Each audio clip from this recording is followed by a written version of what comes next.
నన్ను బలపరచు క్రీస్తు యందు నేను సమస్తము చేయగలను. దేవుడు మన పక్షమునుండగా మనకి విరోధి ఎవడు? ఆమేన్, ఆమేన్. ప్రైజ్ లార్డ్ అండి, అందరికీ ప్రైజ్ లార్డ్. హల్లెలూయా. వెళ్దాం రండి. యోహాను సువార్త 15వ అధ్యాయం. యోహాను సువార్త 15వ అధ్యాయం 16వ వచనం మొదటిగా చదువుకుందాం. 16.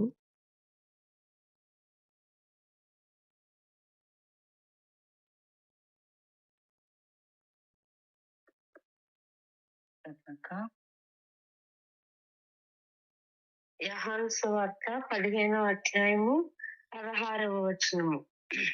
మీరు నన్ను ఏర్పరచుకోలేదు, మీరు నా పేరిట తండ్రిని ఏమి అడుగుదురో అది ఆయన మీకు అనుగ్రహించినట్లు మీరు వెళ్ళి ఫలించుటకును మీ ఫలము నిలిచి ఉండుటకును నేను మిమ్మను ఏర్పరచుకొని నియమించితిని. హల్లెలూయా. మనం ఈ విషయాన్ని ధ్యానిస్తూ ఉన్నాం, ప్రార్థించుకుంటూ ఉన్నాం, సిద్ధపడుతూ ఉన్నాం. క్లియర్గా ఆయన చెప్తున్న మాట, మీరు నన్ను ఏర్పరచుకోలేదు, నేను మిమ్మల్ని ఏర్పరచుకున్నాను. ఆమేన్. నేను అంటాను, ఈ మాటను ప్రతి క్షణం జ్ఞాపకం చేసుకోవాలి. ఆయన ఏర్పాటును, ఆయన పిలుపును మనం ప్రతి క్షణం జ్ఞాపకం చేసుకోవాలి. ఎందుకు అంటే ఆయన ఏర్పరచుకున్నారు కనుక మనం ఆయనకు సబ్మిట్ చేసుకోవడం సాధ్యమవుతుంది. ఈ మాటను జ్ఞాపకం చేసుకున్న ప్రతిసారి ప్రాణాత్మ దేహములు ఏర్పరచుకున్న వానికి లొంగిపోతూ ఉంటాయి. ఈ మాట జ్ఞాపకం చేసుకున్న ప్రతిసారి మన ప్రాణాత్మ దేహాలకి హెచ్చరిక దొరుకుతూ ఉంటుంది. ఈ మాట మనకే ఎవరికి సబ్మిట్ చేసుకోవాలో జ్ఞాపకం చేస్తూ ఉంటుంది. కనుక ఈ మాటను మనం ఇలా పలుకుదాం. మనం ఆయనను ఏర్పరచుకోలేదు, ఆయనే మనల్ని ఏర్పరచుకున్నారని చెప్దాం. నన్ను అని పలుకుదాం. అందరం కలిసి చెప్దాం, నేను ఆయన్ని ఏర్పరచుకోలేదు, ఆయన నన్ను ఏర్పరచుకున్నారు. చెప్పండి మాట.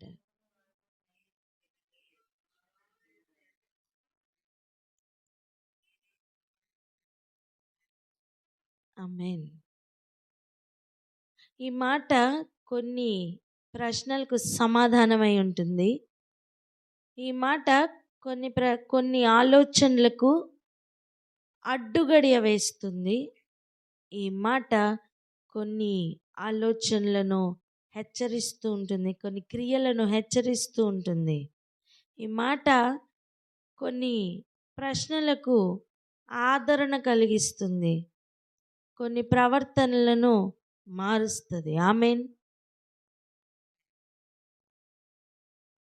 ఈ మాట యొక్క ప్రభావం మన జీవితం మీద చాలా ఎక్కువగా ఉంటుంది. కానీ అది ఎప్పుడు తింటే దీన్ని మనం అర్థం చేసుకున్నప్పుడు. ఆమేన్. ఒకసారి ఇక్కడ ఆగి ప్రార్థన చేద్దామా? అవును ప్రభా, మీరు మమ్మల్ని ఏర్పరచుకున్నారు, మేము మిమ్మల్ని ఏర్పరచుకోలేదు. మేము ఎన్నో దేవతలు, ఎన్నో దేవుళ్ళు ఉంటే మేము మిమ్మల్ని ఏర్పరచుకోలే. కానీ కోట్ల మందిలో మీరు మమ్మల్ని ఏర్పరచుకున్నారు. జనములలో నుండి మమ్మల్ని సపరేట్ చేసి మీ నామం పెట్టారు. ఏ పాటి వారమని ఒకసారి కృతజ్ఞతతో ఆయన సన్నిధిలోనికి వచ్చి ప్రార్థన చేద్దామా? ఎవరైనా ప్రార్థన అందుకోండి.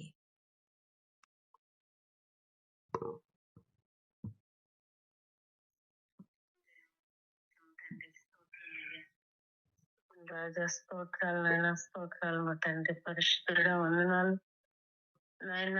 అత్యున్నత సింహాసనం ప్రభా నాయన, ఆకాశం సింహాసనముగా, భూమి పాదపీఠముగా ప్రభా నాయన, అగ్ని జ్వాలల వంటి నేత్రములు కలిగిన వాడవుగా, పరంజి పాదములు కలిగినటువంటి వాడుగా ప్రభా. స్తోత్రం తండ్రి, స్తోత్రం అయ్యా, స్తోత్రం తండ్రి. సర్వశక్తిమంతుడు అయినటువంటి ప్రభా నాయన మీరు ప్రభా నాయన, స్తోత్రం తండ్రి, స్తోత్రం అయ్యా, స్తోత్రం తండ్రి. ప్రభా నాయన మీరు మమ్ములను ప్రభా నాయన ఏర్పరచుకోలేదు తండ్రి, వందనాలు ప్రభా. నేనే మిమ్మల్ని ఏర్పరచుకొని నియమించాను అని చెప్తున్నావు ప్రభా. స్తోత్రం తండ్రి. అవును ప్రభా నాయన, స్తోత్రం తండ్రి. ఎంతో అల్పులము అయోగ్యులమైనటువంటి మమ్ములను ప్రభా నాయన మీరు జ్ఞాపకం చేసుకుంటారు. మేము ఏమాత్రపు వారం ప్రభా నాయన. స్తోత్రం తండ్రి, స్తోత్రమయ్యా, స్తోత్రం రాజా. ఇంతలో కనబడి అంతలో మాయమైపోయేటటువంటి నాయన బ్రతుకులు తండ్రి, వందనాలు ప్రభా. స్తోత్రం తండ్రి.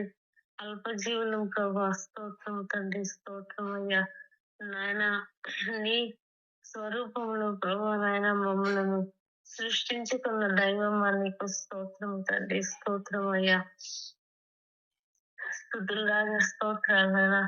సృష్టి యావత్తులో ప్రభా నాయన మీరు మమ్మలను ప్రభా నాయన మీ చేతి పనిగా నాయన మమ్మలను చేసుకున్నారు ప్రభా. స్తోత్రం తండ్రి. అవును ప్రభా నాయన, నన్ను జ్ఞాపకం చేసుకోవటానికి నేను స్తోత్రం తండ్రి. మీరు ఏమాత్రపు వారని ప్రభా నాయన వాక్యం సెలవిస్తుండగను తండ్రి ప్రభా నాయన. స్తోత్రం తండ్రి. నాయన నీ పాదముల దగ్గర ప్రభా నాయన చచ్చిన వాని వల్ల ప్రభా నాయన పడి ఉండే కొరకైనటువంటి కృపను దయచేయండి తండ్రి.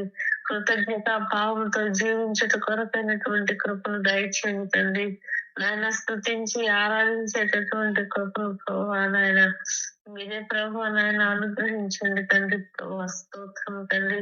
ఇంతకు మించి ప్రభా నాయన మీరు చెప్పిన పని చేయటే తప్ప ప్రభా నాయన మరి ఏది కూడా ప్రభా నాయన ఎక్స్ట్రా మాట్లాడకుండా ప్రభా నాయన కృప దయచేయండి తండ్రి ప్రభా నాయన. స్తోత్రం తండ్రి, స్తోత్రం అయ్యా, స్తుతులు రాజా, స్తోత్రాలు నాయన, స్తోత్రాలు మా తండ్రి.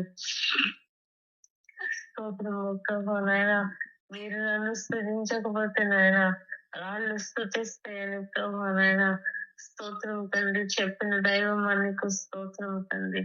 స్తుతించి ఆరాధించి వారముగా మీకు ఉండేట కొరకండి కృపను ప్రభా నాయన మీరే అనుగ్రహించమని వేసే పరిశుద్ధ నామములో ప్రార్థించి వేడుకను పొంది ఉన్నాము మా ప్రియ పరలోక తండ్రి.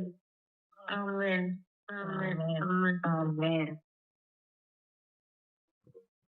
ఆమేన్. మరి ఏర్పరచుకున్న వానిని ఎరిగి ఉండుట మన బాధ్యత. ఆమేన్.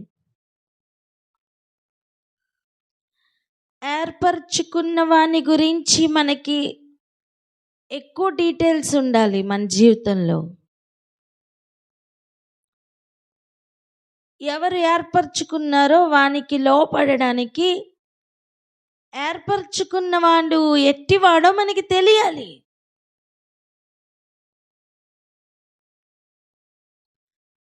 ఆయనతో సహవాసం ఉండాలి, ఆయన మాట వినే అనుభవం ఉండాలి, ఆయనకి ఏం కావాలో మనకు తెలియాలి, ఆయన ఉద్దేశం ఏమిటో మనకు అర్థం అవ్వాలి, ఆయన చిత్తం ఏంటో మనకు అర్థం అవ్వాలి.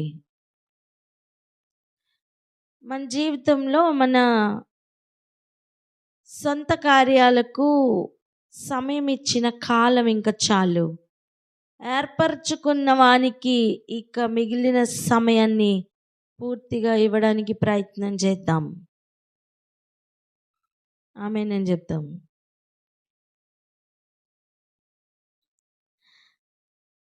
చూడండి, యోహాను సువార్త 14వ అధ్యాయం 13, 14, 15 వచనాలు ఒకసారి చదువుకుందాం. చూడండి.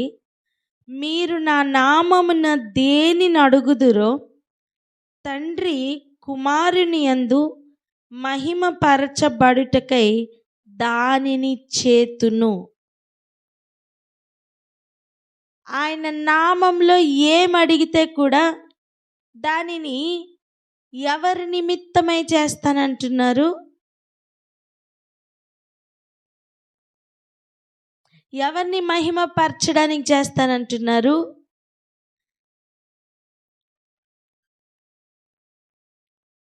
తండ్రి కుమారుని యందు మహిమపరచబడడానికి. తండ్రి కుమారుని యందు మహిమపరచడానికి దాన్ని చేస్తాను అంటున్నారు. అంటే ఎవరు మహిమపరచబడతారు? తండ్రి. తండ్రి మహిమపరచబడడానికి. ఇంకా చూడండి, నా నామమున మీరు నన్నేమి అడిగినను నేను చేతును. మీరు నన్ను ప్రేమించిన ఎడల నా ఆజ్ఞలను గైకొందురు. ఇప్పుడు ఆయనకి కావాల్సినదేంటి? ఆయన ఆజ్ఞలను గైకొనడం. చెప్పండి అన్నమాట.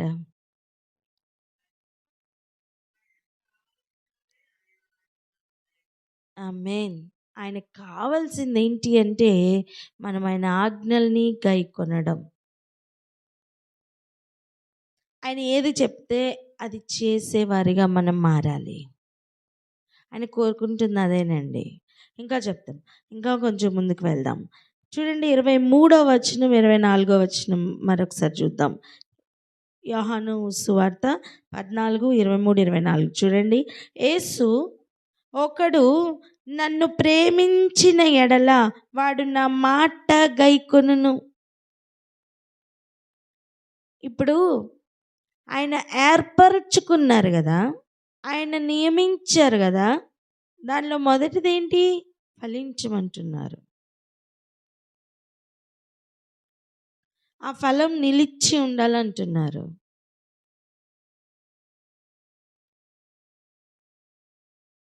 ఆత్మ ఫలంలో మొదటిదేంటి? ప్రేమ.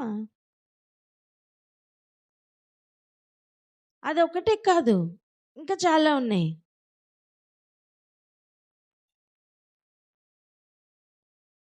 కానీ ఆయన చెప్పిన మాట వినాలి అంటే మొదట ఆయన మీద ప్రేమ ఉండాలి. 2, ప్రేమించువాడే మాట వినగలడు, మాట వింటున్నవాడే ప్రేమిస్తున్నవాడు. మీరు నాకేమైనా చెప్పండి, నేను అన్నీ వింటానండి, ఒక్క మాట మాత్రం వినండి అంటే మనకి ప్రేమ లేదని అర్థం.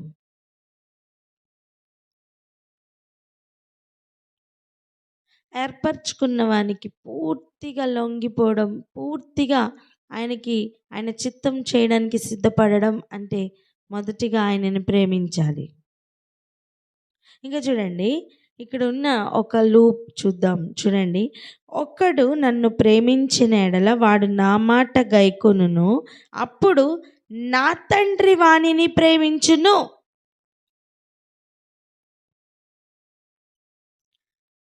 ఇప్పుడు ఏర్పాటు చేసుకున్నానని చెప్తున్నప్పుడు ఆయన చెప్పిన మరొక మాట చూడండి 16వ వచనంలో, నా పేరట తండ్రిని ఏమి అడుగుదురో అది ఆయన మీకు అనుగ్రహించినట్లు.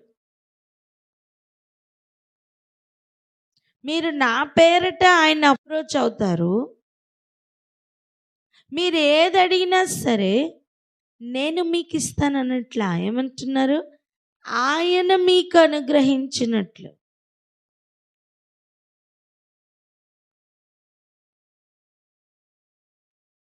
ఇప్పుడు ఆయన ఇవ్వాలి అంటే త్రూ యేసయ్య తండ్రిని చేరినప్పుడు తండ్రి మనల్ని అబ్జర్వ్ చేస్తారు. ఇక్కడ చూడండి 23వ వచనంలో, నన్ను ప్రేమించిన ఎడల వాడు నా మాట వింటాడు, అప్పుడు నా తండ్రి వానిని ప్రేమించును. నేనేమంటున్నా అంటే కేవలం అడిగితే సరిపోదంటున్నా. ఆయన నామంలో అడుగుతూ ఉంటే చాలదు, ఆయన చెప్పినది కూడా చెయ్యాలంటున్నా. ఆమేనండ్రే. ఆయన చెప్పినది కూడా చెయ్యాలండి. ఆయన చెప్పినది చేయడమే ప్రేమ. ఈ లోకం ప్రేమ యొక్క డెఫినిషన్ మార్చివేసింది. ఈ లోకం ప్రేమించడం అనే డెఫినేషన్ ఏం చేసింది? మార్చేసిందండి. ఎంత భయంకరంగా మార్చిందో ఒకసారి గమనించండి.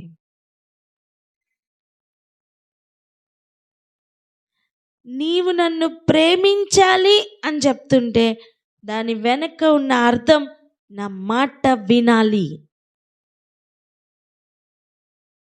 నేను నిన్ను ప్రేమిస్తున్నాను అని చెప్తే దాని అర్థం నీ మాట వింటాను అని అర్థం. ప్రభువుతో చేస్తున్న నిబంధన అది. కానీ ఈ లోకపు ప్రేమ అది కాదు. ఈ లోకపు ప్రేమకు డెఫినేషన్ ఇవ్వడానికి ఇప్పుడు మనం చేరలా. పరలోకపు ప్రేమకు అర్థం చేసుకోవడానికి చేరం. తండ్రిని బట్టి కుమారుడు, కుమారుని బట్టి మనం అన్నట్లుగా బ్రతకాలి. యేసు ప్రభు అలాగే బ్రతికారు. ప్రతి ఏరియాలో నన్ను పంపినవారు అని ఎల్లప్పుడూ ఒక కనెక్షన్తో ఉన్నారు. భూమి మీదకి ఏర్పరచుకొని పంపుతున్న సమయం మనం కూడా ఆ కనెక్షన్లోనికి వెళ్ళాలి. నా ఇష్ట ప్రకారం చేస్తున్నానని కాదు, నన్ను పంపిన వాని ఇష్ట ప్రకారం ఉన్నానా లేదా?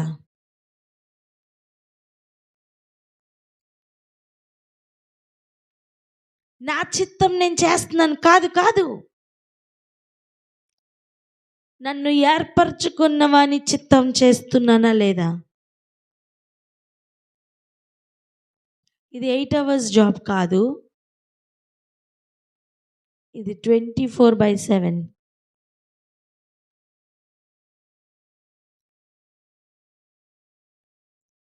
లేదా ఇది 24/7 జాబ్.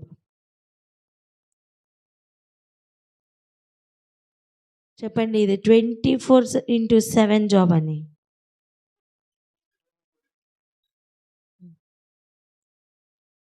అంటే నా కొరకు అంటూ చేయడానికి ఇంకేం లేదా? ఆయన మాట వినడమే మన పని. చెప్పండి ఆ మాట. హల్లెలూయా. ఇక చూడండి 23వ వచనం ఒకసారి. ఒక్కడు నన్ను ప్రేమించిన ఎడల వాడు నా మాట గైకొనును. ఆయన మాట వినట్లేదు అంటే దాని అర్థం ఆయన మీద ప్రేమ లేదు.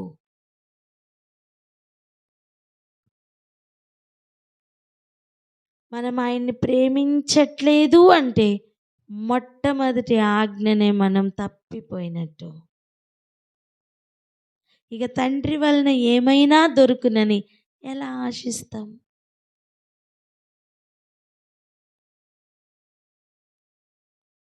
నా మాట ఒకడు వింటే తండ్రి అతనిని ప్రేమించును అట. ఒకడు నన్ను ప్రేమిస్తే దానికి రివర్స్లో వచ్చే గిఫ్ట్ ఏంటి? తండ్రి వద్ద నుండి ప్రేమ వస్తుంది. యేసుప్రభువుని ప్రేమిస్తుంటే ఎవరు మనల్ని రిటర్న్లో ప్రేమిస్తారు? తండ్రి ప్రేమిస్తారు. చెప్పండి, ఎవరు ప్రేమిస్తారు? తండ్రి ప్రేమిస్తారు. హల్లెలూయా. ఇప్పుడు యేసయ్యకి మనం వ్యతిరేకంగా చేస్తే ఎవరికి విరోధంగా మారుతున్నామని అర్థం? తండ్రికి విరోధంగా మారుతున్నామని అర్థం. ఆల్రెడీ తండ్రికి విరోధంగానే మారాం, సమాధానం కోల్పోయాం. తిరిగి మళ్ళీ ఆ సమాధానాన్ని ఎస్టాబ్లిష్ చేయడానికే తండ్రి అయిన దేవుడు యేసు ప్రభుని పంపించారు కదా. ఆ ఉన్న ఒక్క అవకాశం కూడా చేజార్చుకుంటే ఇంకెలా సమాధాన పడతాం? ఇంకెప్పుడు సమాధానం దొరుకుతుంది? నిత్య నరకాగ్నిలోనికి వెళ్ళడానిక ఇంత ప్రయత్నం, ఇంత ప్రయాస? ఆయన ఏర్పరచుకున్నారు, కరెక్టే. కానీ ఆ ఏర్పాట్లో నిలిచి ఉండాలి అంటే ఆయన మాట వినే అనుభవంలోకి మనం వెళ్ళాలి.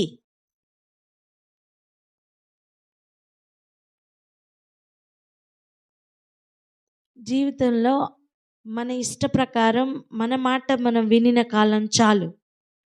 ఆయన మాట వినడానికి పూర్తిగా లోపరుచుకుందాం.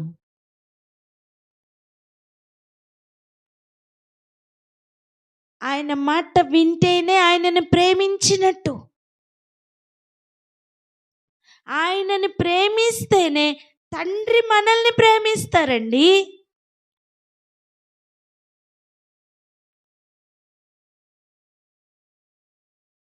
తండ్రి గనక ప్రేమించకపోతే, లేదా తండ్రి దగ్గర మనం ఆ ప్రేమను పొందుకోకపోతే, నియమించిన నియమంలో ఉన్న పని జరగదు.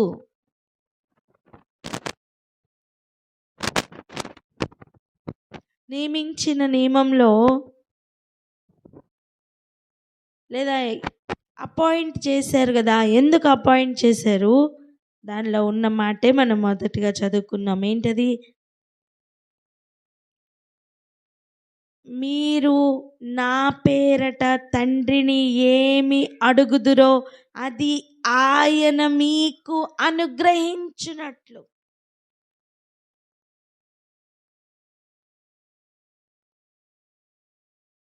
ఆయనని ఏమి అడుగుతారో అది ఆయన మీకు అనుగ్రహించునట్లు అనే మాట నెరవేరాలి అంటే మనం చేయవలసిన పనులు ఉన్నాయి. అందులో మొదటిదే ఇది, ముఖ్యమైనదే ఇది.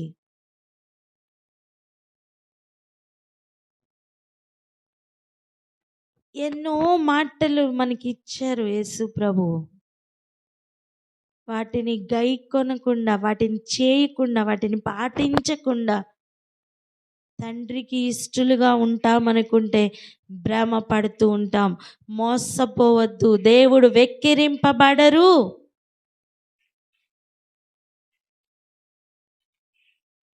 నేను నా ఇష్టానుసారంగా చేస్తాను, కానీ ఆయన నామంలో నేను కంటిన్యూ అవుతున్నాను అనుకుంటాను అంటే అది అబద్ధం.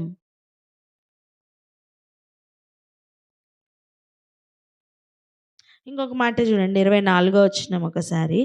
నన్ను ప్రేమింపని వాడు నా మాటలు గైకొనడు. విన్నారా? చదివారా? యోహాను సువార్త 14వ అధ్యాయం 24వ వచనం చదువుదాం ఒకసారి. చదవండి అక్క. అధ్యాయము 24వ వచనము. మీరు వినిచిన మాట నా మాట కాదు, నన్ను పంపిన తండ్రిదే.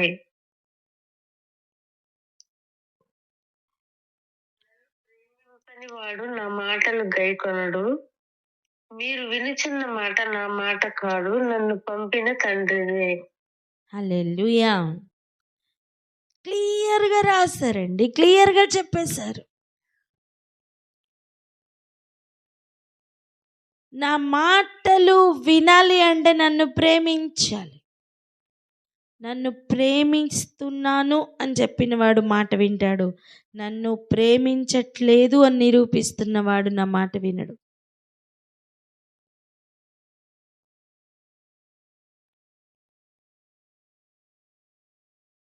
ఈ మాటలు ఎవరు చెప్పారంట? ఆయనను పంపినవారు. ఎవరు? తండ్రి అయిన దేవుడు. ఎవరికైనా అనిపిస్తుందా తండ్రి అయిన దేవుణ్ణి వేరు చేసి, కుమారుణ్ణి వేరు చేసి మాట్లాడుకుంటున్నామని? కాదు, ఇవన్నీ ఆయనే చెప్పారు. తన్ను తాను ప్రత్యక్షపరచుకోవడానికి ఆయన చూపిస్తున్న మార్గం ఇది. ఆమేన్. మనం వెళ్ళవలసిన మార్గం ఇది. ఒకరోజు యేసయ్య కొన్ని మాటల్ని చెప్తున్నప్పుడు తోమా అడుగుతున్నాడు, ఏమని తెలుసా? మేము ఎలా రావాలి? నువ్వు ఎక్కడికి వెళ్ళిపోతున్నావు? మాకు ఆ మార్గం తెలీదే అని. ఒకసారి చూడండి, ఇదే 14వ అధ్యాయం 4-5 వచనాలు చూడండి. నేను వెళ్ళుచున్న స్థలమునకు మార్గము మీకు తెలియనని చెప్పాను. అప్పుడు అందుకు తోమా అంటున్నాడు, ఏమనంటే, ప్రభా, ఎక్కడికి వెళ్ళుచున్నావో మాకు తెలియదే, ఆ మార్గం ఎలాగూ తెలియనని ఆయన అడగగా యేసు చెప్తున్నారు, నేనే మార్గం, సత్యం, జీవం. నా ద్వారానే తప్ప ఎవడును తండ్రి యొద్దకు రాడు.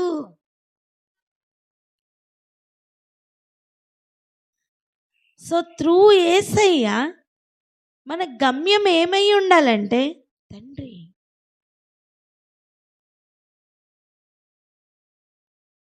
త్రూ యేసయ్య మన గమ్యం ఏంటి? తండ్రి. చెప్పండి, తండ్రి అని. అందుకే చూడండి, ప్రార్థించేటప్పుడు కూడా మాకు ప్రార్థన నేర్పించవా అంటే, పరలోకమందున్న మా తండ్రి అని నేర్పించారు.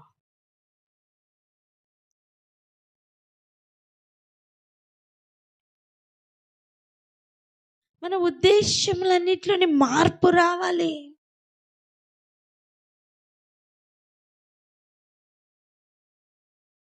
ఆయన మార్గంలో నడవాలనే ఆశ పుట్టాలి. అందుకే ఆయన చెప్తున్నమాట, మీరు నన్ను ఏర్పరచుకోలేదయ్యా, నేను మిమ్మల్ని ఏర్పరచుకున్నాను. అర్థం, నా మాట వినమని ఆయన చెప్పకనే చెప్తున్నారు. ఈరోజు నా ఇష్టానుసారంగా చేసుకుంటాను అని చెప్పి తిరుగుతున్న ప్రతి మనసు ఆయనకి లోబడను గాక. ఆమేన్. ఆయన చిత్తం ఏంటో తెలియక తిరుగుతున్న ప్రతి ఒక్కరికి ఆయన మాట వినపడును గాక.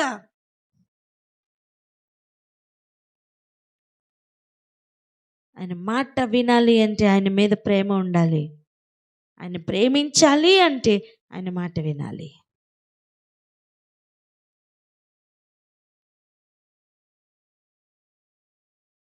ఆయన మాట వినలేకుండా అయిపోతున్న ప్రతి క్షణం మనం ఆయన ప్రేమించట్లేదు అని నిరూపిస్తున్నాం, తెలుసా? అంటే ఫలించట్లేదని అర్థం.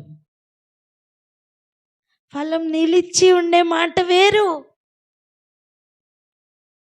అసలు ఫలిస్తే కదా ఆ ఫలం నిలిచి ఉండేది.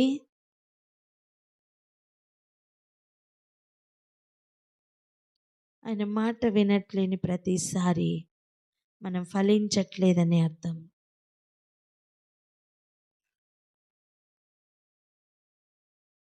ఫలించట్లేని ప్రతి కొమ్మకి ఆయన ట్రీట్మెంట్ ఇస్తారు.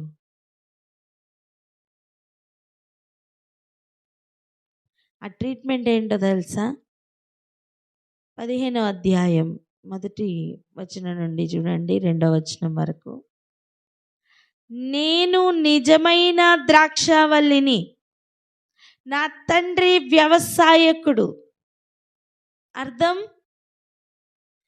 నాలో ఏ క్రియ జరగాలన్నా వ్యవసాయకుని చేతిలో ఉంది.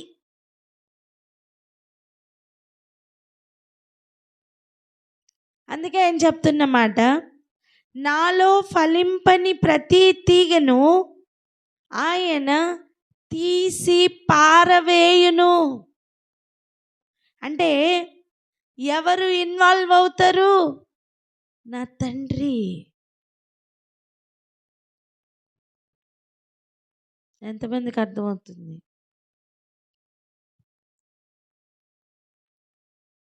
చూడండి, ఉంచడము తీసి పారవేయడము ఎవరి చేతిలో ఉంది? తండ్రి చేతిలో ఉంది. అంటే నువ్వు ఎవరికి అంగీకారంగా బ్రతకాలి? తండ్రికి.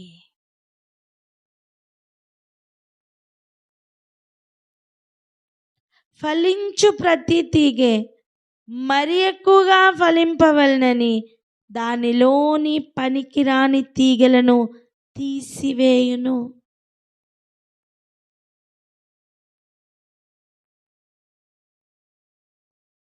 ఫలించాలి అనే పని కొరకే ఆయన నియమించారట, ఆయన ఏర్పరచుకున్నారట. ఆ ఫలమే కనపడకపోతే తండ్రి ఇన్వాల్వ్ అవుతారట. 2 కార్యాలు, 1 ఆయన తీసి పారవేస్తారు, 2 ఫలించే వాటికి అడ్డంగా లేకుండా తీసి పారవేస్తారు. 1 ఫలించట్లేదని తీసి పారేస్తారు, 2 ఫలించు వాటికి అడ్డంగా లేకుండా తీసి పారవేస్తారు.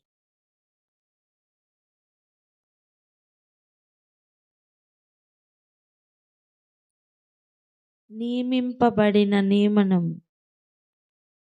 చాలా గొప్పది అంటున్నా నేను. దాన్ని మొదటిగా గొప్పగా చూడు.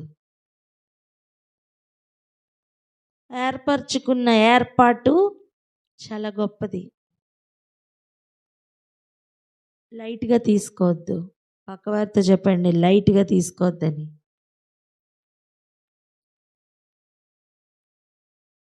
ఒక మాట చెప్పనా, ఆయన ప్రేమను అర్థం చేసుకోలేని ఈ సమయం ఆయన ఉగ్రతని ఎదుర్కోవడానికి కారణమవుతుంది తెలుసా?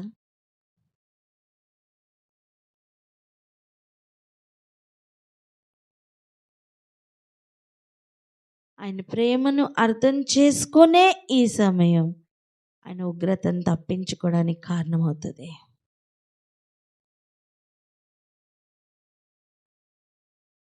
రెండు ఉన్నాయి. ఏర్పాటు ఉంది, మంచిది. పిలుపు ఉంది, మంచిది. మరి ఆయన వెతుకుతున్న ఫలం ఉందా?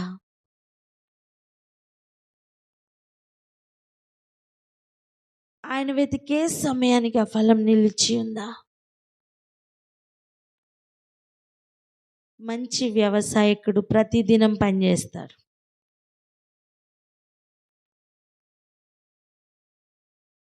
లోకంలో ఉన్న సోమరివాని వల్లే కాదండి.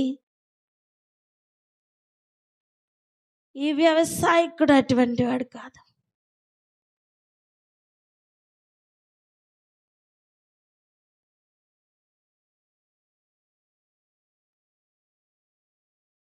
ఈ వ్యవసాయకుడు పొలం మొత్తంలో ఉన్న కలుపు మొక్కలు వాటి మీద కాన్సన్ట్రేషన్ కంటే కూడా తీగలతో సహా టెస్ట్ చేస్తున్న వ్యవసాయకుడు.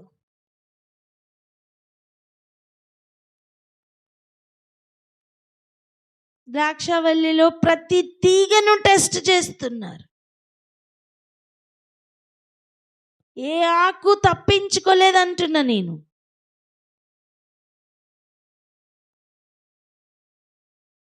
తీగల్లో కలిసి కొట్టుకుపోదామంటే సాధ్యం కాదు.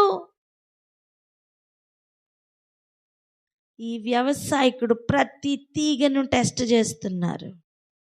పలకన్నమాట.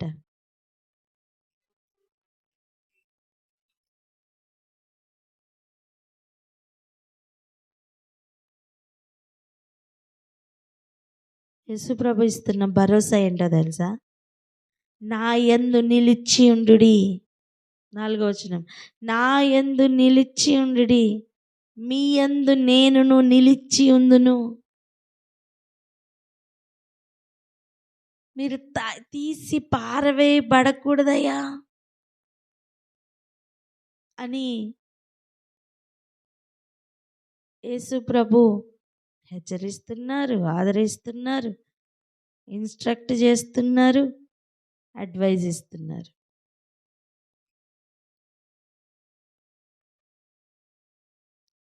తీగ ద్రాక్షవల్లిలో నిలిచి ఉంటేనే కానీ తనంతట తాను ఎలాగూ ఫలింపదో, అలాగే నా యందు నిలిచి ఉంటేనే కానీ మీరును ఫలింపరు.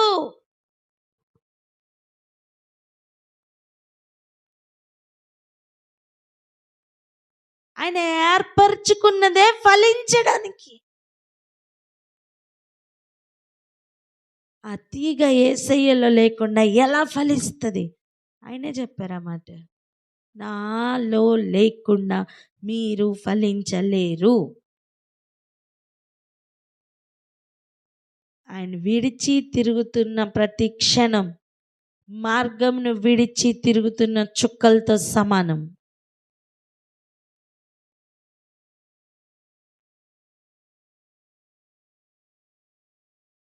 ప్రయోజనకరంగా లేని కాలం ఇక చాలు. ప్రయోజనకరంగా మన దినాలు మారాలి. ఆమెన్. కారణం ఒకటే. తీగ తీగను, ఆకు ఆకును కూడా పరీక్షిస్తున్న వ్యవసాయకుడు ఉన్నారు. ఎవరా వ్యవసాయకుడు?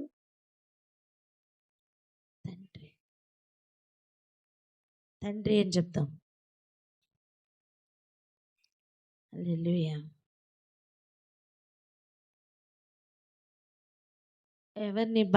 ఎవరికి భయపడి ఎవరిని ప్రేమించాలి? ఇద్దరిని, కుమారుణ్ణి తండ్రిని. కుమారుని ప్రేమించకుండా తండ్రిని చేరలేవు.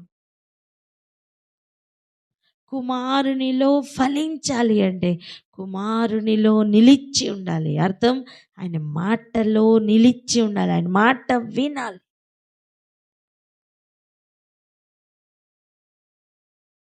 లోపల ఆశలు, అభిలాషలు అన్నిట్లో మార్పులు కలుగును గాక. ఆమేన్.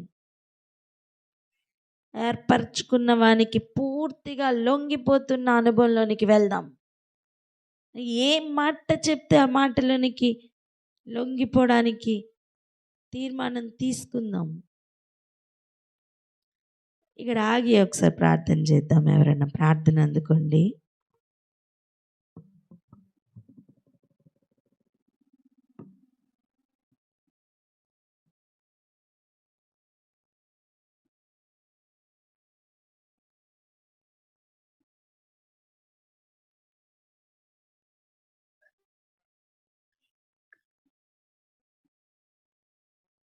హల్లెలూయా. Thank you Jesus. స్తోత్రం ప్రభువా యేసయ్య. నీకే వందనాలు, స్తుతులు, స్తోత్రం చెల్లించుకుంటున్నాను తండ్రి ప్రభువా. నా తండ్రి యేసురాజా, యేసయ్య, మీరు నడిచిన మార్గంలో మేము నడుచు వారంగా ఉండాలి నా తండ్రి ప్రభువా. నా తండ్రి పేరిట ఏది అడుగుదురో అది మీకు అనుగ్రహిస్తాను అని మీరు సెలవిచ్చున్నారు తండ్రి. అలా మేము అడుగు వారముగా అనుగ్రహింపబడటానికి మీరు చెప్పిన మాట మేము విను వారంగా మేము ఉండాలయ్యా. ఇక్కడ కూడా మేము మోసపోయే వారుగా ఉండద్దు ప్రభా. దేవుడు వెక్కిరింపబడడు అని మేము గ్రహించుచున్నాం తండ్రి. దేవుని మాటను వినువారు తండ్రి మాటను వినువారుగా ఉన్నారు అని వాక్యం సెలవిస్తుండగా తండ్రి ప్రభువా యేసయ్య, మీరే మార్గమును, మీరే సత్యము, మీరే జీవము అని నా తండ్రి ప్రభువా వాక్యము సెలవిస్తున్నది. అవునయ్యా, మీ ద్వారానే మేము తండ్రి యొద్దకు నా తండ్రి ప్రభువ వెళుతాం అని నా తండ్రి మేము గ్రహించుచున్నాం. కాబట్టి మేము మాట వినువారుగా ఉండాలి. మాట వినలేకపోతే మేము ఫలించే వారముగా ఉండము అని నా తండ్రి మేము గ్రహించుచున్నాం. ఫలించలేని కొమ్మలకి నా తండ్రి ప్రభువ మీరు ట్రీట్మెంట్ ఇస్తారని మేము గ్రహించుచున్నామయ్యా. అవునయ్యా, మీరే నిజమైన ద్రాక్షవల్లి, తండ్రి వ్యవసాయకుడు అని మేము గ్రహించుచున్నామయ్యా. కాబట్టి మేము మీలో ఫలించు వారంగా ఉండాలి. మేము మీలో తీగల వలె నా తండ్రి ప్రభువ యేసయ్య అల్లుకుపోయే వారంగా మేము ఉండాలి ప్రభువ. ప్రతి తీగ నా తండ్రి ఫలించు వారుగా, ఫలించు విధముగా ఉండాలి అని వాక్యం సెలవిస్తున్నదయ్యా తండ్రి ప్రభువ యేసయ్య. ఫలించని ప్రతి తీగను కూడా తండ్రి దాన్ని తీసి పారవేస్తాడని నా తండ్రి వాక్యం సెలవిస్తుండగా అవునయ్యా, ప్రతి ఆకు, ప్రతి తీగ ఫలించే విధంగా ఉండాలయ్యా. ప్రతి ఆకు ఔషధముగా మార్చబడాలి ప్రభు. ప్రతి తీగ ఫలించే విధంగా ఉండాలి ప్రభా. నా తండ్రి యేసయ్య, ఫలించలేని వారు నా తండ్రి ప్రభా, నా తండ్రి తీసి పారవేయబడుతుంది కనుక నా తండ్రి మేము ఫలిస్తూ నా తండ్రి ప్రభా యేసయ్య మీలో నిలిచి ఉండటానికి కృప చూపించండి అయ్యా. ప్రతిరోజు తండ్రి పని చేస్తూనే ఉంటాడు అని మేము గ్రహించుచున్నాం. ఆయన వ్యవసాయకుడు కాబట్టి ప్రతి తీగను కూడా టెస్ట్ చేస్తారు అని మేము గ్రహించుచున్నామయ్యా. తండ్రి మీ యందు మేము నిలిచి ఉండు వారంగా మేము ఉండాలి తండ్రి. మీ యందు మేము ఎప్పుడైతే నిలిచి ఉంటామో మేము తీగల వలె ద్రాక్షావళిలో నిలిచి ఉంటామని మేము గ్రహించుచున్నామయ్యా. తండ్రి మీలో నిలిచి ఉండి మీలో మేము ఫలించు వారంగా మేము ఉండాలయ్యా. అవునయ్యా, కుమారులో నిలిచి ఉంటేనే తండ్రి యొద్దకు చేర్చబడతామని మేము గ్రహించుచున్నామయ్యా. కాబట్టి తండ్రి మీరే నిజమైన ద్రాక్షావల్లిగా మీరు ఉంటుండగా నా తండ్రి తండ్రి వ్యవసాయకుడుగా ఉంటుండగా మేము ఆ తీగలలో తీగ వలె ఫలించే వారుగా ఆ ద్రాక్ష తోటలో నా తండ్రి ప్రభువా యేసయ్య మేము నిత్యము నా తండ్రి ప్రభువా నిలిచి ఉండులాగా ఉండటానికి కృప చూపుతున్న దైవమా నీకే స్తోత్రములు చెల్లించుకుంటున్నాం తండ్రి ప్రభా. మేము ఎల్లప్పుడూ ఫలిస్తూ ఫలిస్తూ నా తండ్రి ప్రభువా మీలో నా తండ్రి ప్రభువా ఏకముగా ఉండటానికి కృప చూపించమని మీరే మమ్మల్ని అందరినీ నడిపించమని బలపరచమని యేసయ్య అతి పరిశుద్ధ నామం అడిగి ప్రతిమాలి వేడుకుంటున్నాం తండ్రి. ఆమేన్. చివరిగా చూడండి, ఇదే 15వ అధ్యాయం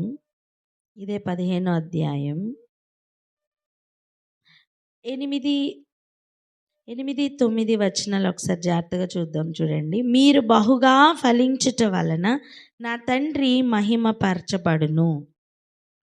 ఇందువలన మీరు నా శిష్యులగుదురు.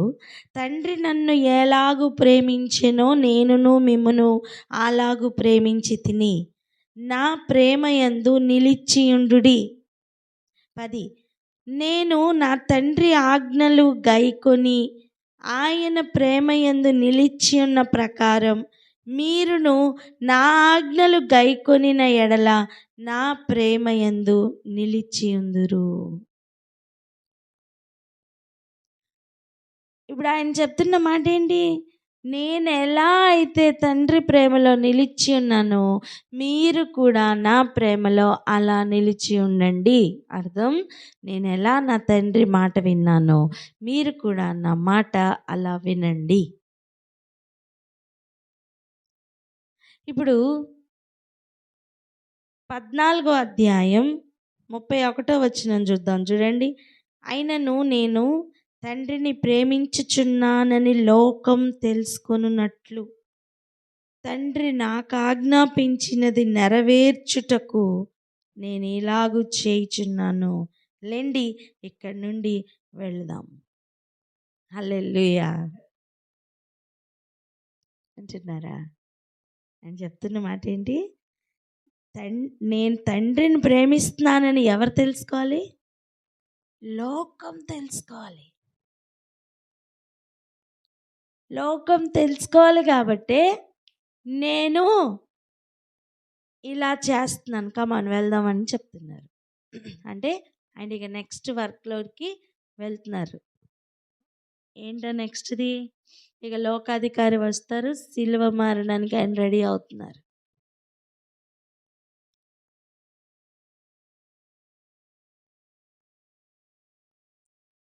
లోకం తెలుసుకోవాలి.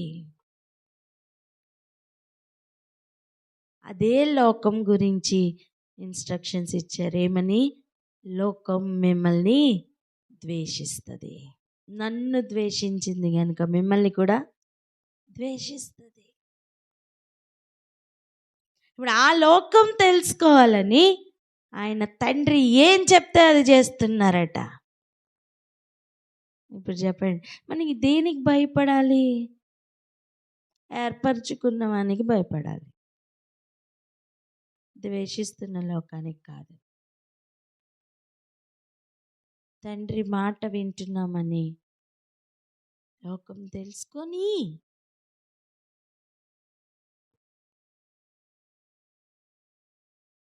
ఆయన ఎలా అయితే పదండి వెళ్దాం అంటున్నారో అలా నెక్స్ట్ మిషన్ కోసం రెడీ అవుదాం. రండి వెళ్దాం. చెప్పండి, రండి వెళ్దామని. ఆమెన్. ఆమెన్. ప్రార్థన చేసుకుందాం.